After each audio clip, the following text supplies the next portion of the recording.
Okay, see here. Good evening, class. Let's do question 9 here. Jerry and Tom start from A and B at the same time and work towards each other.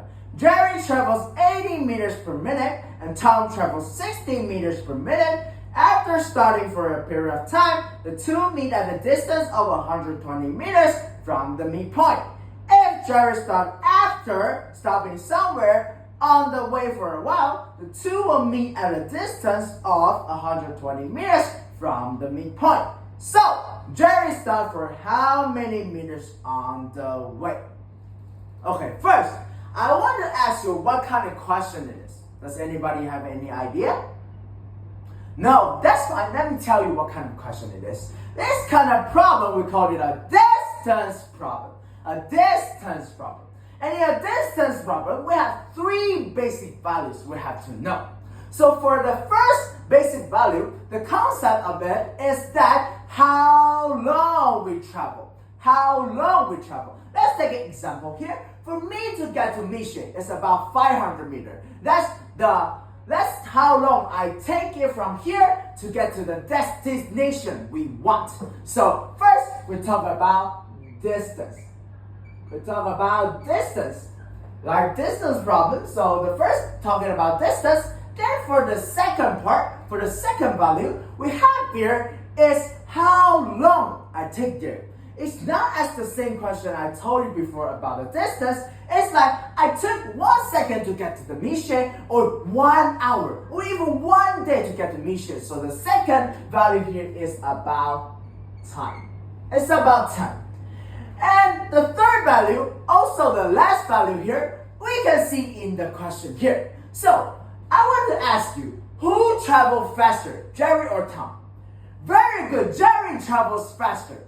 Jerry travels faster. So the third basic value is talking about how fast you can go. How fast you can go. Maybe like a Superman, you can travel a second with 1 kilometer. That's pretty fast.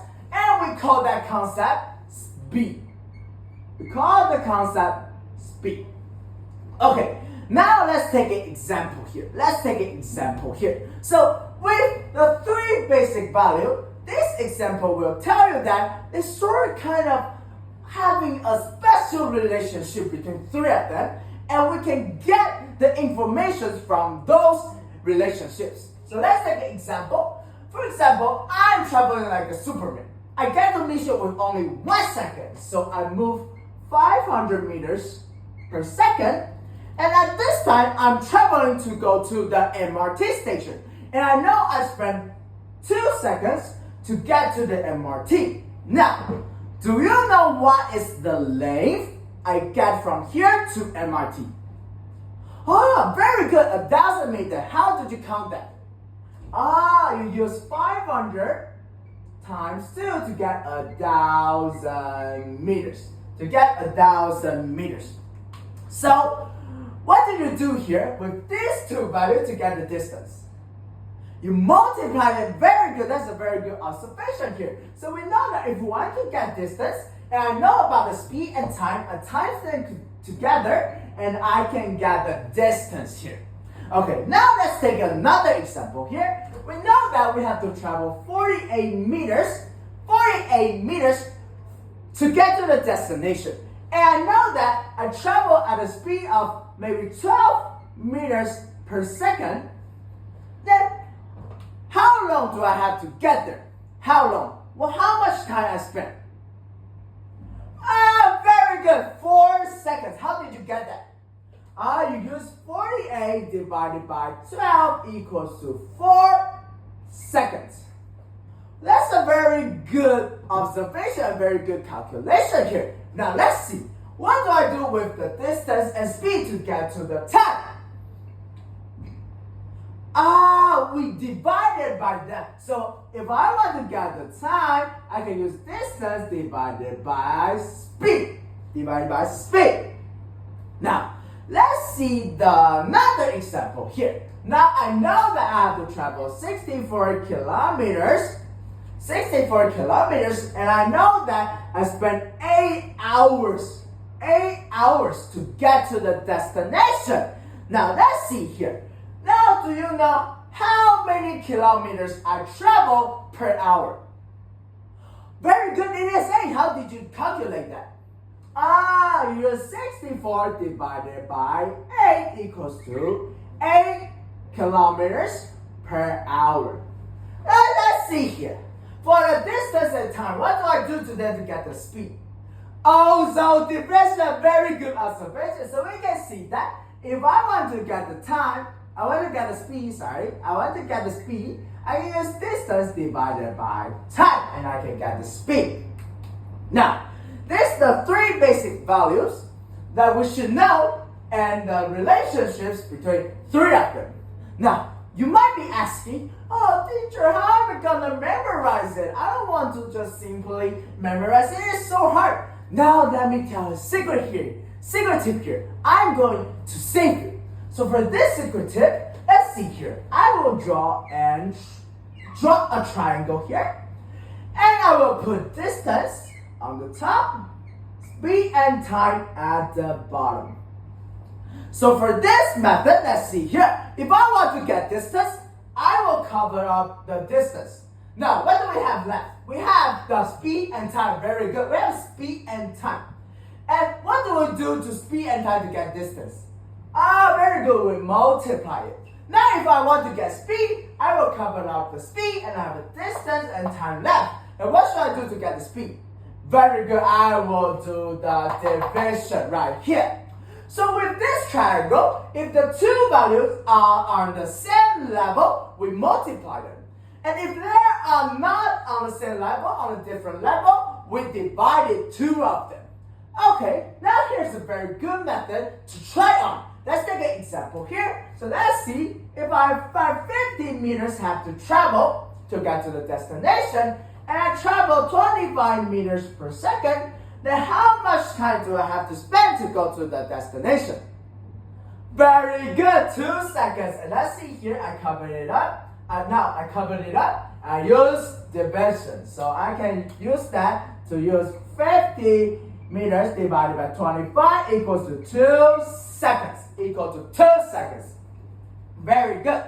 Now, we know about this method. Let's get back to the question here. So, does anybody have any idea how to do this question here?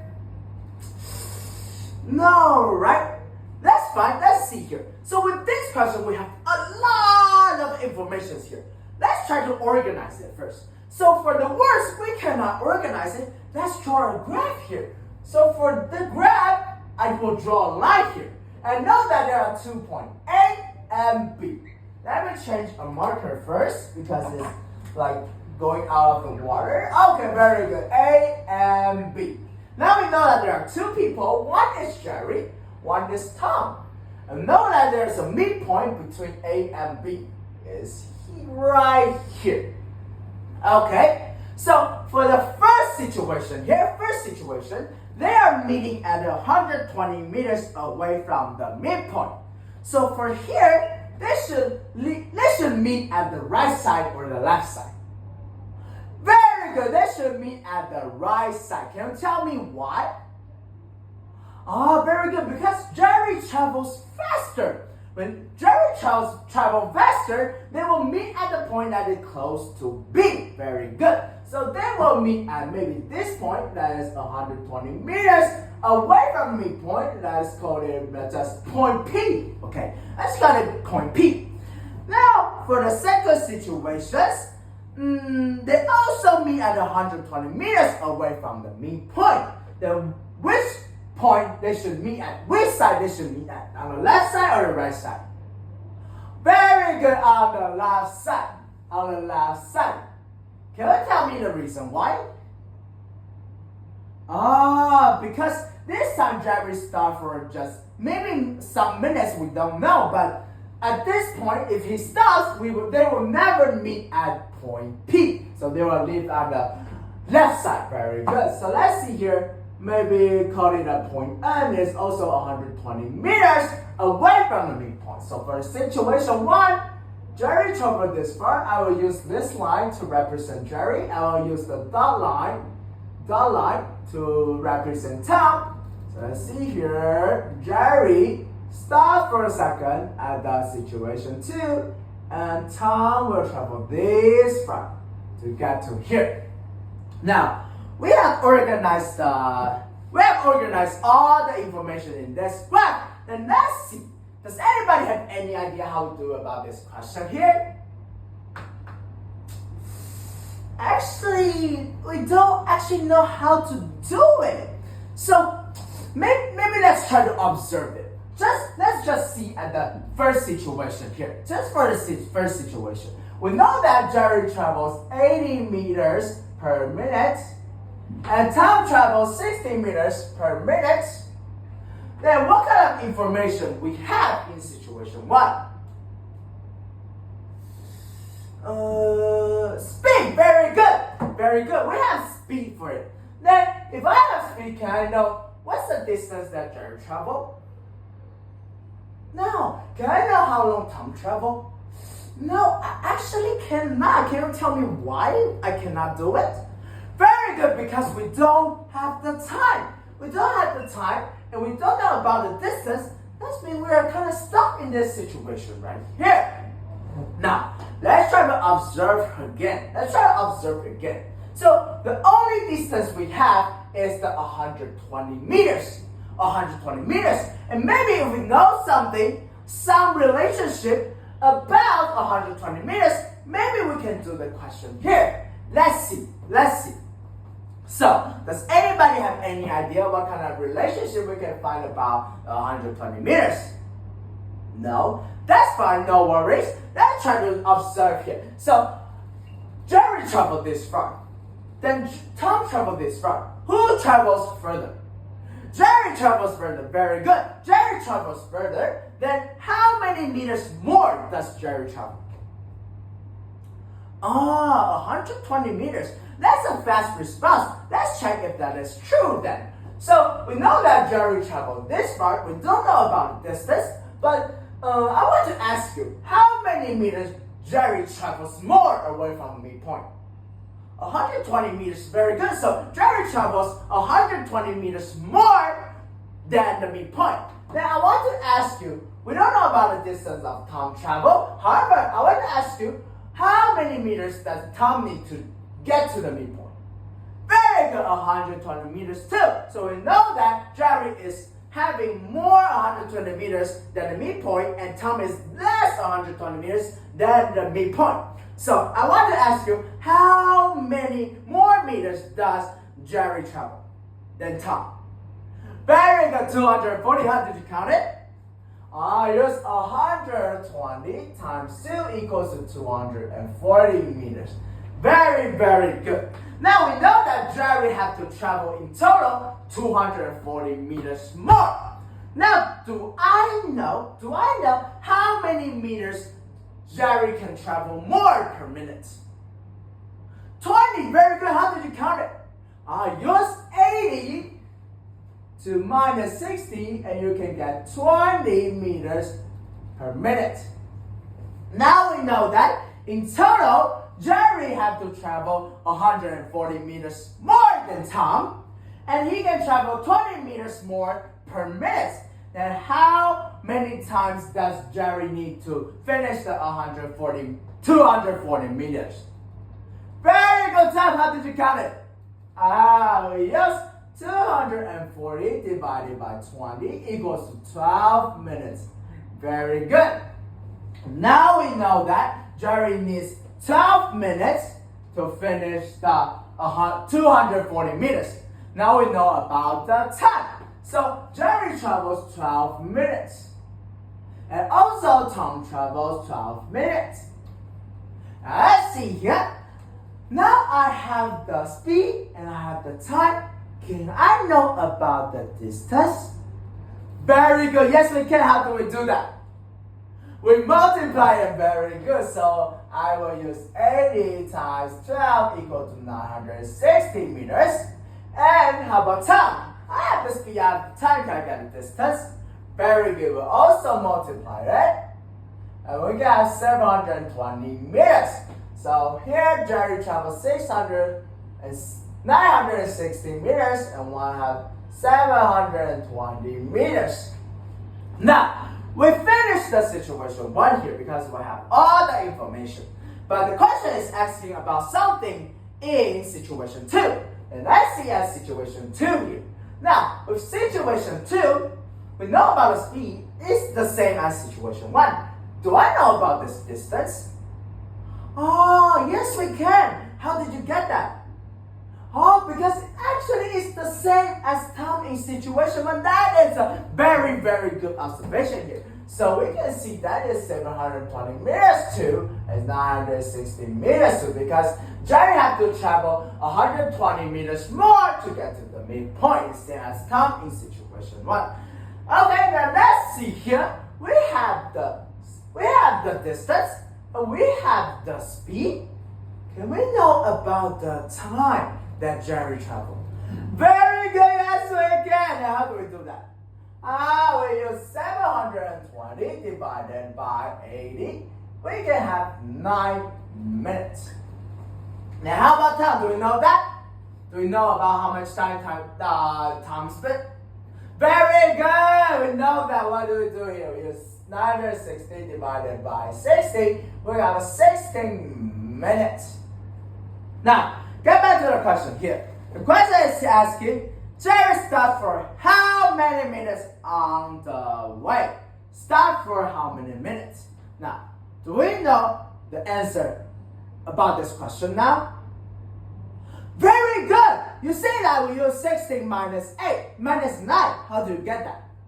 Oh, you say that if Jerry stopped for some minutes, but Tom is still traveling. So the total time that Tom traveled is the time they spend to meet.